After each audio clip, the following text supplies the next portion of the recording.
ఆధ్వర్యంలో జూన్ 15-16 తారీఖుల్లో గానగాపురం యాత్ర మధుకరి సేవ సంప్రదించండి. నమస్తే, వెల్కమ్ టు సుమన్ టీవీ. నేను పద్మిని. ప్రస్తుతంతో పాటు ప్రముఖ ఆధ్యాత్మికవేత్త, దత్త ఉపాసకురాలు, శ్రీపాద శ్రీవల్లభ దత్తపీఠం వ్యవస్థాపకురాలు శ్రీమతి లతా దత్త గారు మనతో పాటు ఉన్నారు. మాట్లాడదాం. నమస్తే అక్క. నమస్తేరా. అధిక మాసంలో అధిక ఫలితాన్ని ఇచ్చేయటం కోసం శనిత్రయోదశి వస్తుందా అనిపిస్తోంది. జూన్ 13వ తారీఖు శనిత్రయోదశి వస్తోంది అక్క. అంటే ప్రదోష వేళల్లో లేనప్పటికీ సూర్యోదయానికి ఉంది కాబట్టి శనిత్రయోదశిగా కన్సిడర్ చేస్తారు. మరి శనిత్రయోదశిని ఎలా వినియోగించుకోవచ్చు ఒక్కసారి మీ ద్వారా? మాస శివరాత్రి శనిత్రయోదశి అధిక మాసంలో వస్తుంది కాబట్టి అధిక ఫలితాలను ఇస్తుంది. ముఖ్యంగా శని బాధలు అంటే శని దోష నివారణ కోసము ఆ రోజుని చక్కగా వినియోగించుకోవాలి. ఎవరికైతే ఏళ్ళనాటి శని, అష్టమ శని, అర్ధాష్టమ శని, ఎవరికైతే శని వక్రించుందో వాళ్ళందరూ కూడా ఆ రోజున సూర్యోదయానికే మనకి ఉంది కాబట్టి సూర్యోదయానికే ఎక్కడైతే శనీశ్వర ఆలయం ఉంటుందో అక్కడికి లేదా నవగ్రహ గుడికి వెళ్ళి శనికి తైలాభిషేకం చేసుకొని చక్కగా అక్కడ హనుమంతుడు గుడి దగ్గర ప్రదక్షిణలు చేసుకొని అక్కడ నేరేడు పండుని స్వామి దగ్గర నైవేద్యంగా పెట్టి లేదా తాంబూలంతో పాటు నేరేడు పండును దానం ఇస్తే భూదానం ఇచ్చినంత ఫలితం. నేరేడు పండు ఇవ్వటం వల్ల మంచి కరెక్ట్ సీజను. ఈ శని బాధలకి సరైన శని దోష నివారణకి నేరేడు పండు సరైన రెమెడీ. దీర్ఘకాలికంగా ఎవరికైతే రోగాలు ఉంటాయో చాలా దీర్ఘకాలికంగా వాళ్ళు ఆ రోజు శని త్రయోదశి నాడు దేవాలయంకి వెళ్ళి ఎవరైతే నేరేడు పండు దానం ఇస్తారో వాళ్ళకి ముఖ్యంగా ఈ శని బాధల వల్ల వచ్చే నడుము నొప్పి, మోకాలు నొప్పి, వెన్ను నొప్పి ఇవన్నీ కూడా తొలగిపోతాయి. దీర్ఘకాలికంగా ఉండే ఆరోగ్య సమస్యలన్నీ కూడా తొలగిపోతాయి. అరుదుగా వస్తాయి ఇటువంటి కాంబినేషన్స్. అవును, శనీశ్వరుడికి చాలా ఇష్టం. శనీశ్వరుడికి నైవేద్యంగా పెట్టాలి. అవునా? మేము గుడికి వెళ్ళలేకపోతున్నాము అనుకున్న వాళ్ళు ఏం చేయాలంటే పద్మిని, ఒక ఇనుప గరిటె తీసుకోవాలి. ఓకే. ఇనుప గరిటె తీసుకొని అందులో నువ్వుల నూనె కానీ ఆముదం కానీ వేసి నలుపు రంగు ఒత్తులతో దీపారాధన చేసి నల్ల నువ్వులు నైవేద్యంగా పెట్టి నేరేడు పండు కూడా నైవేద్యంగా పెట్టండి. తర్వాత ఆ నల్ల నువ్వుల్ని మరునాడు వచ్చే అమావాస్య రోజు వాటిని ఎక్కడైనా ఎవరు తొక్కని చోట విసిరేసేయండి లేదా పారే నీటిలో వేసేయండి. పారే నీటిలో ఒకవేళ మన సింక్ ఉంది, ఆ సింక్ లో కూడా పారే నీటిలో అయినా వదిలేసేయచ్చు ఆ నల్ల నువ్వుల్ని. అలా చేయటం వల్ల మీ శని దోషాలు అనేవి తొలగిపోతాయి.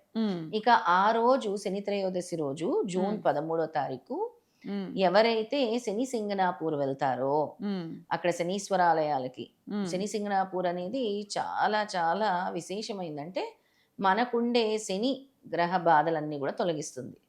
చాలా తొందరగా మనకి తెలుస్తుంది అనమాట.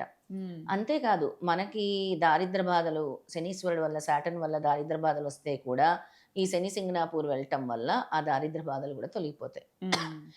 బ్లాకేజెస్, అబ్స్టెకిల్స్, మాకు కోట్ల రూపాయలు రావాలండి, ఆగిపోయే డబ్బులు అనుకున్న వాళ్ళు ఈ శని సింగనాపూర్ ఈ శని త్రయోదశి రోజు వెళ్ళటం వల్ల అధిక మాసంలో అధిక ఫలితాలని పొందుతారు. అలా ప్లాన్ చేసుకోండి. ఖచ్చితంగా వెళ్ళి రావటానికి ప్లాన్ చేసుకొని వెళ్ళండి. లేదా ఇంట్లో నేను చెప్పిన ఈ ఇనుప గరిటె రెమెడీ చేసుకోండి. లేదా నవగ్రహ ఆలయంకి వెళ్ళి శనీశ్వరుడికి చక్కగా నువ్వుల నూనెతో కానీ ఆవ నూనెతో కానీ తైలాభిషేకం చేసి నేరేడు పండు నైవేద్యంగా పెట్టండి. తర్వాత అక్కడ పండితుడికి నేరేడు పండు దానం ఇవ్వండి. భూమి దానం ఇచ్చినంత ఫలితం కలుగుతుంది. భూదానం అంటే మామూలు విషయం కాదు. తరతరాలు కూర్చొని తిన్నా కూడా తరగనంత ఆస్తిని ఇస్తాడు. అంత విశేషం నేరేడు పండుకుంది. శనీశ్వరుడికి ఇష్టం. మనం కూడా ఒక నేరేడు పండు తినటం వల్ల వెంట్రుకతో సహా బయటకు తీసేస్తుంది అంటారు. అందుకే సంవత్సరానికి ఒక పర్యాయం ఖచ్చితంగా తినాలి. అది కదా, తినాలి. ఈ సీజన్ లో తప్పకుండా తినాలి. నాకు చాలా ఇష్టం నేరేడు పండు. చాలా ఇష్టం. చాలా బాగుంటుంది నేరేడు పండు. తింటే మనకి ఫస్ట్ హెల్త్ కి చాలా మంచిది. అలాగే ఎవరైతే మనము ఎవరినైనా ఇంటికి పిలిచి వడ్డించినా నేరేడు పండు పెడితే మనకు కూడా మృష్టాన్న భోజనం లభిస్తుంది. అంతటి ఫలితం ఈ మాసంలో, అధిక మాసంలో విశేషంగా. మళ్ళీ ఇలాంటి రోజులు రమ్మంటే రావు. ఈ నేరేడు పండు చక్కగా తీసుకొని దేవాలయాల్లో ఇవ్వండి, పండితులకు ఇవ్వండి, బ్రాహ్మణులకు ఇవ్వండి, లేని వాళ్ళకి ఇవ్వండి. అయితే ఎవరికైతే నిరాశ నిస్పృహలు ఉంటాయో వాళ్ళు నేరేడు పండుని నైవేద్యంగా పెట్టడం వల్ల అవన్నీ తొలగిపోతాయి. ఇప్పుడు కుంభ, మీన, మేషరాశి వారికి ఆల్రెడీ ఏల్ నట్స్ అని నడుస్తుంది. సింహ, ధనస్సు రాశి వారికి అష్టమ శని ఒకరికి, అర్ధాష్టమ శని అర్ధాష్టమ శని. ఈ రాసుల వాళ్ళందరూ కూడా Hmm.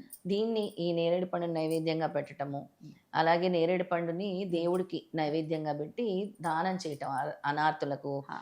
భిక్షగాళ్ళకు, Ah. మనకి దేవుడి గుడి దగ్గర కూడా కూర్చొని ఉంటారు కదా, Yeah, అలా చేయటం వల్ల కూడా మనకుండే దారిద్ర బాధలు తొలగిపోతాయి. ఖచ్చితంగా అక్క. అయితే ఇవన్నీ చేసేస్తూ పెద్దవాళ్లతో రూడ్గా బిహేవ్ చేయడము, లేకపోతే మన కింద పని చేసే వాళ్ళతో రూడ్గా బిహేవ్ చేస్తే శని మంచి ఫలితాలు ఇస్తాడా? అస్సలు ముఖ్యంగా శనీశ్వరుడు డిసిప్లైన్, హా. సెల్ఫ్ డిసిప్లైన్ అండ్ చారిటీ చాలా ఇష్టం ఆయనకి. ఉమ్.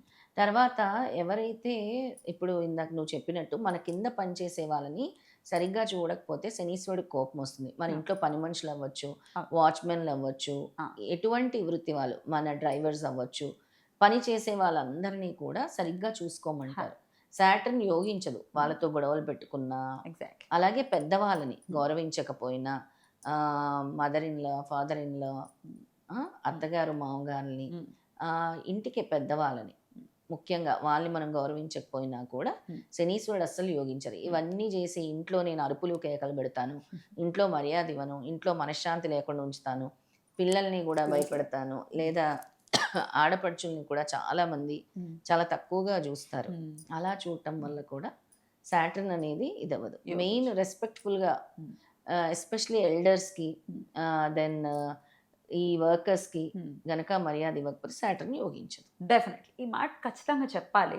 అవును, మీకు గుర్తు చేసినందుకు మీరేమి అస్సలు మీకే తెలిస్తే మీరే చెప్పేయచ్చు కదా అని కమెంట్స్ పెడతారు. అలాగే గుర్తు చేసే ప్రయత్నం ఇది, అలా అంతే. ఏముంటుంది, తప్పేం లేదు అందులో, తప్పేమీ లేదు. అది ఖచ్చితంగా అందరికి ఉపయోగపడే మాట విషయం కాబట్టి నేను గుర్తు చేశాను. చేసావు, తప్పేముంది. శని దోష నివారణ మంత్రం చెప్తాను. అలాగే. రోజు ఉమ్. ఈ శని దోషం ఎవరికైతే ఉందో ఉమ్. 19 సార్లు, ఉమ్. 19 టైమ్స్, 19,000 ఉమ్. జపాల్లాగా ఉమ్. 19 సార్లు రోజు ఈ స్తోత్రాన్ని చదువుకోవాలి. ఓకే. శని బాధ వినాశాయ ఘోర సంతాపహరిణే కనకాలయ వాసాయ భూతనాథాయ తే నమః దారిద్ర్యజాత ప్రోగిదిన్ బుద్ధిమాంద్యాది సంకటాన్ క్షిప్రం నాశయ హే దేవా శని బాధ వినాశక భూతబాధ మహాదుఃఖ మధ్యవర్తినమీ సమాం పాలయత్వం మహాబాహో సర్వదుఃఖ వినాశక అవాచ్యాని మహాదుఃఖాన్యమేయాని నిరంతరం సంభవంతి దురంతాని తాని నాశయే ప్రభు మాయా మోహన్యంతాని సర్వాణి కరుణాకర దూరీకురు సదా భక్త హృదయానందదాయక అనేక జన్మ సంభూతాన్ తాప పాపన్ గుహేశ్వర చూర్ణీకురు కృపా సింధో సింధు జాకాంత నందతే ఉన్మాద్భూత సంతాప గాధకూపాద్మహేశ్వర హస్తావలంబం దత్వా మాం రక్ష రక్ష శనీశ్వర దేహి మే బుద్ధి వైశిష్ట్యం దేహి మే నిత్య యవ్వనం దేహి మే పరమానందం దేవ దేవ జగత్పతే.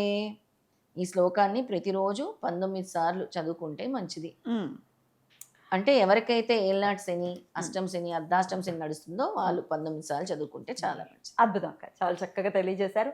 ఖచ్చితంగా అధిక మాసంలో నిజంగా ప్రకృతి ఇస్తున్నటువంటి వరం లాంటి రోజే ఇది కదా. అవును, మాకు శని బాధలు ఉన్నాయండి, మేమేమో అన్నీ పూజలు చేయించుకోలేమండి, అక్కర్లేదు, ఇస్తోంది ఆ ప్రకృతి, వినియోగించుకోండి. ఆ వినియోగించుకోవాలనే మేము ఈ వీడియోస్ చేస్తున్నాము, మీ దృష్టికి తీసుకొస్తున్నాము. సో ఖచ్చితంగా యూటిలైజ్ చేసుకోండి. అద్భుతంగా మాకు తెలియజేశారు. నేరేడు పండు పెడితే ఎన్ని లాభాలు ఫస్ట్ టైం నేను వినడం. అవును, నేను కూడా ఖచ్చితంగా నాకు ఇష్టం కాబట్టి మనకి ఇష్టమైంది ఎవరికైనా. అవును, దాన్ని దానం ఇవ్వచ్చు, స్వామికి నైవేద్యంగా పెట్టొచ్చు, పెట్టి మనకి ఇంటి చుట్టుపక్కల వాళ్ళకి ఇవ్వచ్చు, చాలా మంచిది, పంచిపెట్టుకోవచ్చు. అద్భుతం, చాలా చక్కగా వివరించారక, కృతజ్ఞతలు. నమస్కారం. నమస్తే.